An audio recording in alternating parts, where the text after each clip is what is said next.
Un Mogliano, 37enne brasiliano, dà fuoco al garage della sua ex italiana, ne danneggia l'auto e la minaccia di morte. L'uomo arrestato dai carabinieri. Tragedia durante il viaggio in Umbria, 86enne, la guida centra l'auto con una coppia di trevigiani, muore 59enne di San Biagio, ferito ma vivo il compagno che aveva perso la moglie 10 anni fa. 83enne perde la vita a causa di un malore mentre gira in bicicletta, il dramma a Gaiarine, nulla da fare per l'anziana. Controlli della polizia stradale nel fine settimana, tra le persone alla guida anche chi ha finto attacchi improvvisi di tosse per evitare l'alcol test, ma non è servito. Amministrativi 2018, Mario Conte affida un video alla presentazione della rivoluzione verde del suo programma, partendo dai giardinetti di Sant'Andrea. 46 soggetti fra operatori del commercio, istituzioni, associazioni di categoria, fondazioni e operatori culturali di Treviso, sottoscritto oggi l'intesa per rilanciare il centro. Marca protagonista del Vinitaly, dalla promessa della tutela UNESCO per le colline del Prosecco al Wine Pride lanciato da Zai, e c'è anche posto per stand dove i volontari sono ragazzi down che hanno vendemmiato e creato le etichette del Raboso del Piave. Telespettatori di Antena 3, buonasera, ben trovati con l'edizione trevigiana dei nostri telegiornali. Dunque in primo piano c'è la cronaca di un'ennesima violenza nei confronti di una donna, accade a Mogliano, momenti davvero di paura per una 47enne di Mogliano, alle prese con un ex che non sopportava di essere stato lasciato 4 mesi fa. 4 mesi di ossessione e la speranza vana che lui la smettesse, uno schema già visto tante volte e che ieri pomeriggio ha rischiato di vedere in scena il finale peggiore. Protagonista dell'ennesimo film di violenza un cittadino brasiliano 37enne, nel mirino un'impiegata 47enne di Mogliano con la quale i rapporti erano finiti da tempo. L'uomo, senza nessun precedente penale, ha cercato di entrare nell'abitazione della sua ex, nonostante la loro storia fosse terminata a gennaio. Fagocitato dalla rabbia nei confronti della donna, ha scavalcato il cancello della proprietà e cercato di incendiarle la porta del garage, cospargendola di benzina. Non ancora soddisfatto, il 37enne, con un coltello a serramanico, ha graffiato la carrozzeria dell'auto della ex. Poi, solo dopo averla minacciata di morte, è fuggito per le vie del quartiere. La donna, sotto shock, ha subito fatto intervenire le forze dell'ordine. Dopo alcune ricerche, l'uomo è stato raggiunto ed arrestato dai carabinieri della stazione di Mogliano Veneto per i reati di atti persecutori, violenza privata, minacce e danneggiamento aggravato. Un blitz tremendo ma veloce, tanto che i vicini della donna si sono accorti che qualcosa non andava solo quando hanno visto le pattuglie dei carabinieri. La 47enne aveva già subito approcci molesti, ma sperava che con il tempo l'atteggiamento dell'uomo cambiasse. Un altro episodio di violenza che va a sommarsi agli 11 casi di violenza su 20 donne nella sola Mogliano. Violenza di cui il genere femminile è troppo spesso vittima. Sia io che il sindaco, ma anche tutta la giunta, siamo profondamente dispiaciute di quanto è accaduto. Siamo preoccupate perché è l'ennesimo caso di cui veniamo a conoscenza sul nostro territorio.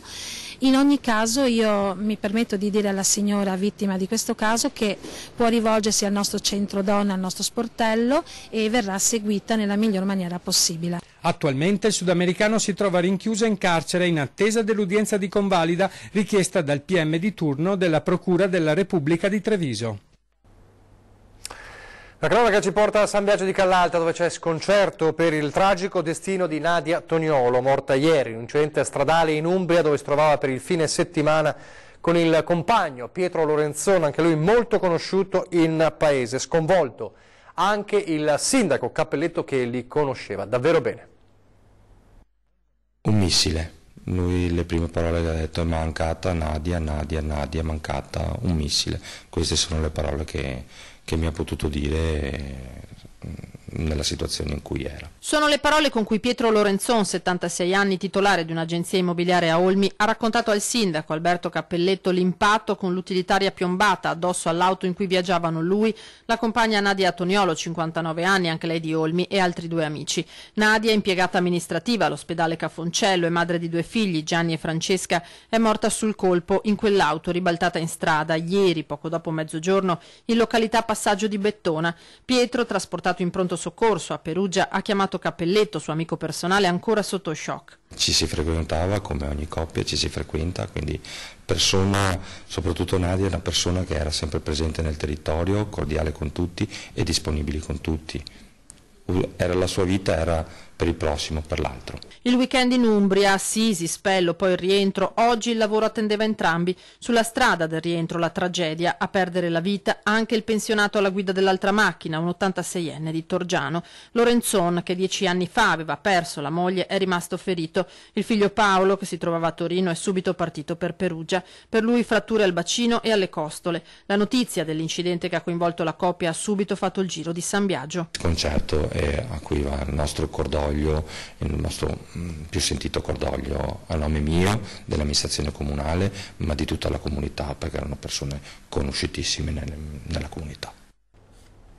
Un'altra tragedia nel pomeriggio di oggi, che però non riguarda un incidente stradale, ma riguarda un malore che ha purtroppo stroncato la vita di un'anziana, di un 83enne che si trovava in bicicletta a Gaiarine e purtroppo non c'è stato nulla da fare per i soccorsi intervenuti per cercare di salvare la vita alla donna. Forse il primo caldo di questi giorni è stato fatale alla donna, appunto, che è stata colpita da questo malore in bicicletta. Restiamo a parlare di strada, di sicurezza stradale, con i controlli che sono stati effettuati nel weekend dalla polizia stradale e con 6 patenti ritirate. C'è stato ovviamente che è stato trovato positivo alla cannabis, tanti che purtroppo, nonostante le raccomandazioni, nonostante le tragedie che stanno insanguinando la Marca, non avevano la cintura di sicurezza, ma c'è anche chi, per evitare il controllo dell'alcol test, ha finto di avere attacchi di tosse.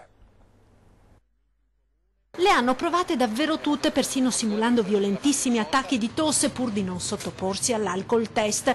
Sono gli automobilisti alticci fermati sabato notte dalla Polstrada nel corso dei controlli straordinari lungo la Postumia, San Biagio di Callalta e la Pontebana, Ponte della Priula. Complessivamente sono state controllate 120 auto e 135 persone, 6 le sanzioni. Un conducente è stato punito con la sola sanzione amministrativa perché aveva un'alterazione minima, mentre gli altri 5 sono stati denunciati per guida in stato di ebbrezza. 10 gli automobilisti sottoposti a controllo con precursore di droga, 3 sono risultati positivi, 1 ai cannabinoidi, altri 2 ad anfetamine. Gli ulteriori test medici non hanno fortunatamente evidenziato uno stato di alterazione alla guida. La conferma dei risultati del precursore non è comunque priva di conseguenze, visto che gli automobilisti verranno segnalati alla motorizzazione e alla prefettura per la revisione della patente e gli opportuni protocolli sociosanitari. Oltre alla guida in stato di ebbrezza sono state riscontrate anche altre violazioni, tra le quali il mancato obbligo di utilizzo delle cinture di sicurezza da parte dei passeggeri, 12 le multe comminate e la mancata revisione del veicolo. Tra le auto fermate anche una vettura omologata per 5 persone che a bordo ne aveva ben 7. Il conducente è stato multato per sovrannumero di passeggeri e di 2 passeggeri in più a loro volta sono stati contravvenzionati per mancato uso delle cinture. Dalla cronaca adesso alle amministrative 2018 al capoluogo della Marca trevigiana, a Treviso, la campagna elettorale non solo fatta di incontri ufficiali, ma anche di tour in giro per i punti della città, e oggi Mario Conte, per esempio, candidato del centrodestra, ha affidato a un video la presentazione di una parte della sua rivoluzione verde, l'idea della sua rivoluzione verde, partendo dai giardinetti di Sant'Andrea, un luogo importante perché spesso al centro della cronaca. Vediamo. Oltre alle chiacchiere noi presentiamo progetti, idee concrete, soprattutto indirizzati verso gli anziani, i disabili e i bambini. Ecco qui il progetto appunto di questo giardino sensoriale proprio qui nel cuore della città, i giardinetti di Sant'Andrea. Un Mario Conte social, quello che affida ad un video on the road la presentazione della rivoluzione verde del programma elettorale. Si parte dai giardinetti di Sant'Andrea, da decenni periodicamente al centro delle cronache per frequentazioni legate soprattutto allo spaccio, a baby gang o, nonostante i divieti, all'abuso di alcolici. Il progetto per i giardinetti, realizzato con la consulenza dell'architetto Federico Fernandez Rodriguez, è quello di realizzare un parco tattile a misura di bambini, ragazzi, anziani e disabili. Avremo zone con giostre per disabili, aree per anziani qui sopra per il gioco, per l'orticoltura, area gioco per bambini, questa zona piana qui, il ripristino e la riqualificazione della fontana e del laghetto. Progetti analoghi sono previsti nel programma di centrodestra anche per altri 3 parchi nei quartieri delle periferie di Treviso, dove si vogliono realizzare altrettanti parchi inclusivi attrezzati con giostre per bimbi con disabilità e spazi accessibili. Treviso, nelle intenzioni e nel programma di Conte, dovrà accogliere e non escludere, ed inizieremo questa missione, continua il candidato sindaco, dai portatori di disabilità, dagli anziani e dai bambini. Abbiamo visto sabato scorso Mario Conte e Luca Zaia durante la presentazione del logo della lista Zaia-Gentilini fare un giro tra i negozi storici del centro storico, alcuni negozi storici del centro per premiarli, un giro di negozi che non è andato giù all'assessore, l'attuale assessore al commercio Paolo Camolei, che oggi ha stigmatizzato quel giro. Intanto proprio oggi in comune 46 partner, 46 soggetti hanno aderito al progetto di rilancio del centro storico promosso proprio da Casugana.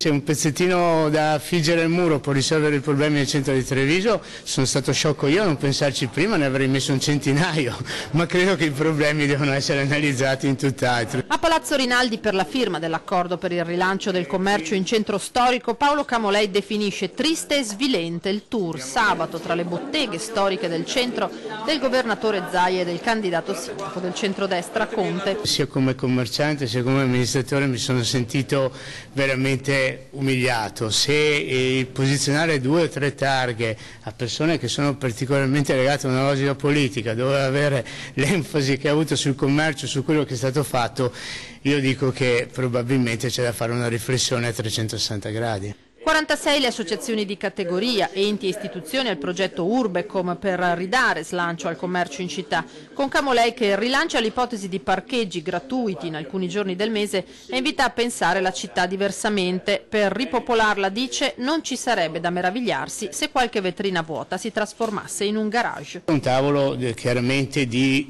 concertazione su quali sono i processi e i progetti che devono essere portati avanti, ma che devono essere operativi in tempi abbastanza breve. Abbiamo fissato una scaletta che già parte da aprile e in maggio già si conclude. Non ci fermiamo aspettando di vedere chi diventerà il nuovo sindaco, chi amministrerà la città di Treviso. Il commercio al centro storico non ha bisogno di bandiere politiche, ma ha bisogno di un processo civico che coinvolge tutte le associazioni. E nel weekend il candidato sindaco del Movimento 5 Stelle era invece nel quartiere di Selvana, dove il problema principale è la pericolosità di Via Zanella.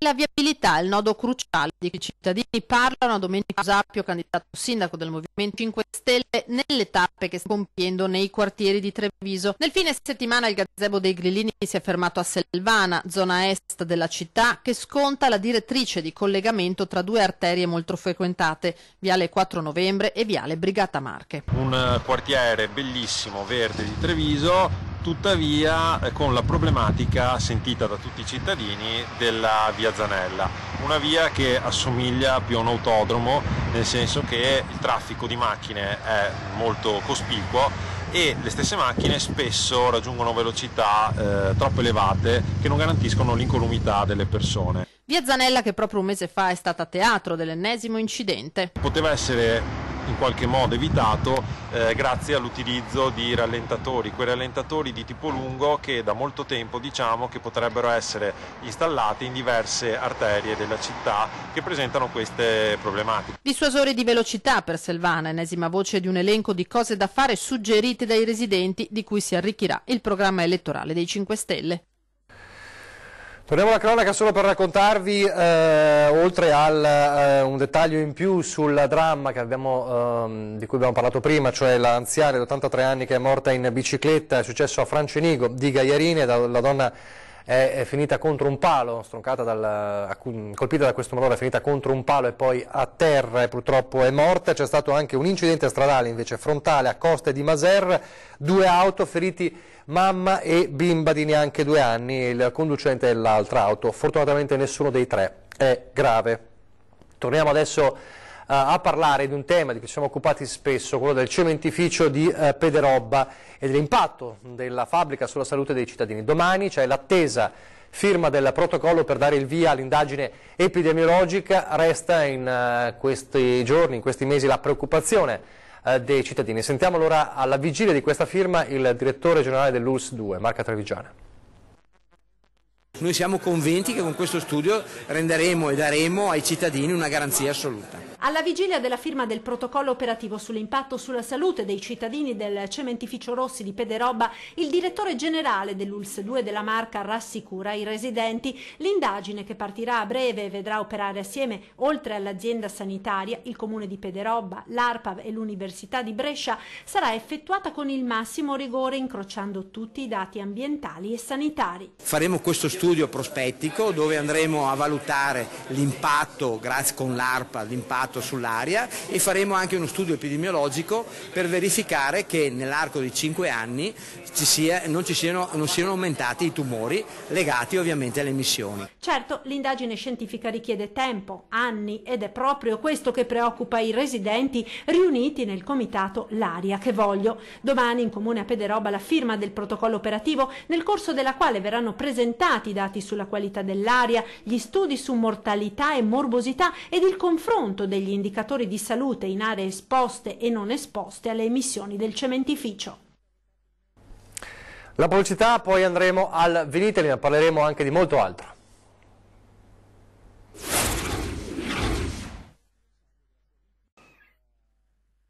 Rieccoci in studio, telegiornale di Treviso, è allora una Marca protagonista già da subito, già da ieri, nel primo giorno di Vinitaly. Vediamo. Qui c'è l'Italia migliore, l'Italia che lavora, l'Italia che produce, che innova. È con un inno al vino all'operosità dell'Italia migliore che la Presidente del Senato Elisabetta Casellati ha aperto il Vinitaly, e non poteva mancare un orgoglioso riferimento della senatrice padovana alla propria terra, il Veneto, con l'auspicio che presto salga il numero dei siti UNESCO legati alla viticoltura. La speranza unanimemente condivisa è che a breve possa essercene anche un quarto, visto che l'Italia ha ufficialmente presentato la candidatura per le colline di Conegliano Valdobbiadene. È proprio con un simbolico calice di Prosecco che brindo a questa edizione del Vinitaly e a tutti gli importanti traguardi futuri che, sono certa, non potranno che essere conseguiti grazie all'ingegno tipico degli italiani, arricchito dalla perseveranza e operosità veneta. Ed è così che il Prosecco diventa protagonista, con il presidente della regione Luca Zaia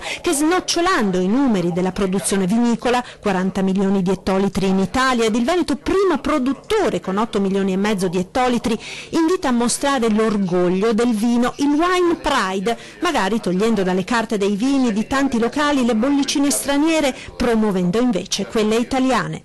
Direi che ci siamo, dobbiamo continuare a crescere, certificare il prodotto, il vigneto, il processo da un punto di vista ambientale e affrontare sempre i nuovi mercati che ci dicono portate il vostro vino. Il Wine Pride quindi è l'occasione di dire che noi dobbiamo essere anche orgogliosi. Non posso andare in Francia a vedere carte dei vini con solo vini francesi e girare per i ristoranti veneti italiani e vedere sfoggio di vini che non sono nostri. Bisogna essere assolutamente identitari e proporre il territorio.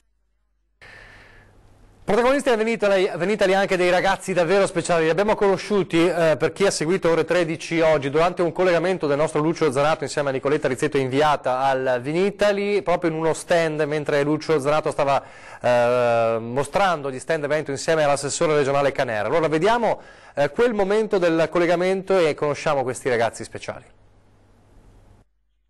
Assessore, ci ha portato qua perché c'è una parte dello stand davvero particolare.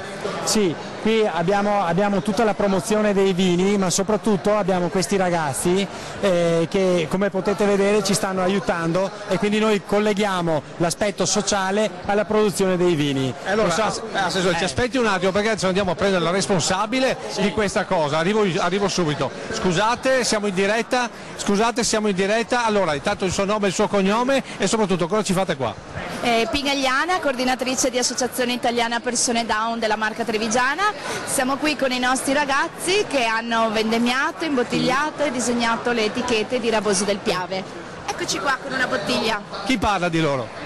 Allora, io questo faccio ha fatto il vino raboso e noi facciamo anche etichetta di colori diversi. Ecco, quanto è importante per loro fare questo tipo di attività? È fondamentale perché ci permette di vedere a che punto siamo con gli inserimenti lavorativi per poter poi lavorare insieme ai servizi sociosanitari per dei tirocini veri e propri. Complimenti quindi a questi ragazzi. Caschetti refrigeranti per impedire la caduta dei capelli nelle donne che fanno la chemioterapia. È un record la raccolta di fondi avviata dalle parrucchiere della Marca ieri al Teatro del Collegio Astori. Tantissima gente per applaudire. Mondiale Medico 15/4/2018 85.920 euro. L'assegno simbolico è stato consegnato alla Lilt di Treviso per l'acquisto dei caschetti refrigeranti salvacapelli per le donne sottoposte a chemioterapia, un risultato che va ben oltre le aspettative, che testimonia il successo dell'iniziativa dei parrucchieri della Marca per aiutare le donne. Una parte dell'incasso dell'8 marzo è stata devoluta alla campagna di raccolta fondi ribattezzata Beneficiamo Bellezza, diamo un taglio alla sofferenza. Poi si sono aggiunte le donazioni di tante clienti che hanno voluto collaborare a questo progetto, nato quasi per caso quando una parrucchiera ha dovuto rasare i capelli di una donna prima dell'inizio della chemio. Questa ragazza che è giovane doveva rasarsi i capelli e le avevo consigliato di andare a Padova a fare le chemio perché so che esiste già lì una struttura dove hanno questi caschetti refrigeranti e lei mi ha detto troppo lontano e quindi ho detto niente, bisogna far partire anche per Treviso perché dobbiamo avere anche qui vicino la possibilità di avere questi caschetti refrigeranti. E così si è messa in moto una catena di solidarietà nei saloni della Marca. Il macchinario refrigerante completo di 2 caschetti costa 60.000 euro e visto che la raccolta fondi ha superato la cifra, ora si punta all'acquisto di una seconda apparecchiatura, magari con l'aiuto di qualche azienda del territorio disposta a dare un contributo, perché sono 800 ogni anno nella sola Marca le donne che si ammalano di tumore al seno, ed aiutarle a conservare la propria femminilità e il proprio aspetto anche in un momento così difficile è importante. Quando si guardano allo specchio si vedono sane, quindi non si sentono malate. Questo magari può aiutare emotivamente a superare bene la malattia e anche purtroppo essendo che ci sono tanti casi anche di persone giovani non devono giustificare anche i figli perché sappiamo che ci sono tante che hanno figli piccoli e che i bambini piccoli quando vedono una mamma senza capelli pensano al peggio. A Vittorio Veneto la grande festa della esercitazione della protezione civile dell'ANA in questo weekend, una sorta di prova generale per la grande adunata triveneta del centenario.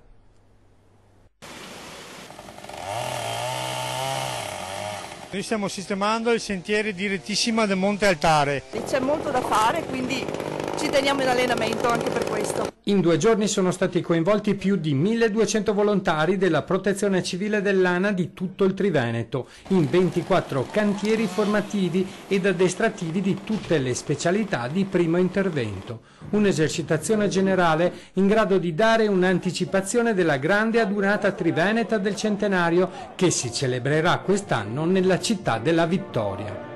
La cerimonia è iniziata con l'alzabandiera e l'inno nazionale e con l'emozionante visione dei 10 tricolori issarsi nei pennoni, a simboleggiare i 10 comuni coinvolti nelle attività di addestramento e di formazione del personale della protezione civile dell'ANA. Avevamo un'aspettativa stimata di 900 volontari.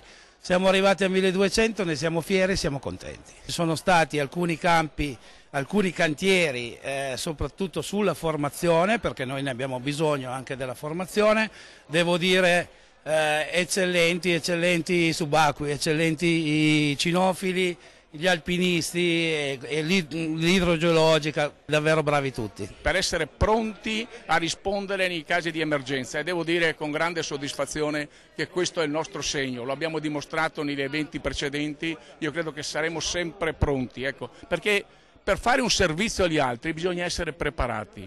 Le penne nere dopo la cerimonia dell'alzabandiera hanno sfilato lungo il percorso che 100 anni fa fecero i soldati che entrarono in città dopo la battaglia del Piave. La sezione vittoriese si prepara ad un'adunata in grande stile.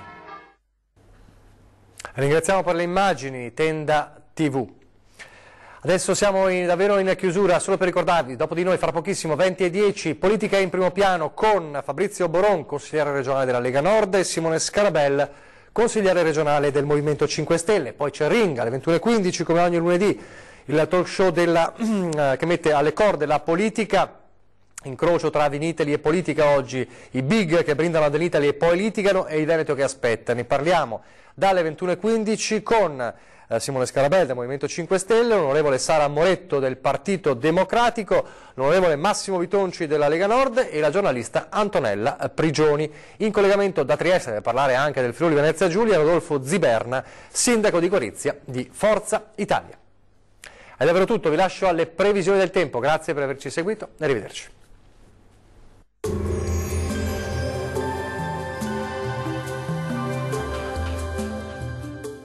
Tonus è il miglior negozio di calzature moda comoda. Qui troverete il più vasto assortimento di calzature Fratelli Tomasi. Eleganza e comodità, perché camminare è vivere. Ben ritrovati al meteo di Antenna 3. Condizioni di tempo asciutto e stabile sulle nostre regioni. Vediamo il dettaglio di martedì 17 aprile. Sul Veneto l'alta pressione regalerà il bel tempo, non sono infatti previsti fenomeni degni di nota. Ampio soleggiamento ovunque, con il cielo che si presenterà sereno o al massimo poco nuvoloso. Le temperature minime saranno comprese tra 10 e 14 gradi, valori massimi in aumento tra 21 e 24 gradi. Bel tempo anche sul Friuli Venezia Giulia. Anche sulla nostra regione infatti splenderà il sole, sarà una giornata all'insegna dell'ampio soleggiamento, con il cielo che sarà sereno o al più con poche nubi a carattere sparso. Le temperature minime saranno comprese tra 13 e 14 gradi, valori massimi gradevoli tra 21 e 24 gradi. Poche novità se ci spostiamo a vedere la situazione del Trentino Alto Adige. A prevalere sarà il sole, tuttavia al mattino potrebbero verificarsi deboli e isolati piovaschi, specie sui confini alpini. Bel tempo altrove con cielo sereno o poco nuvoloso. Temperature minime comprese tra 10 e 11 gradi, valori massimi si attesteranno invece intorno ai 23 gradi. Dal meteo di Antenna 3 per ora è tutto. Arrivederci al prossimo aggiornamento.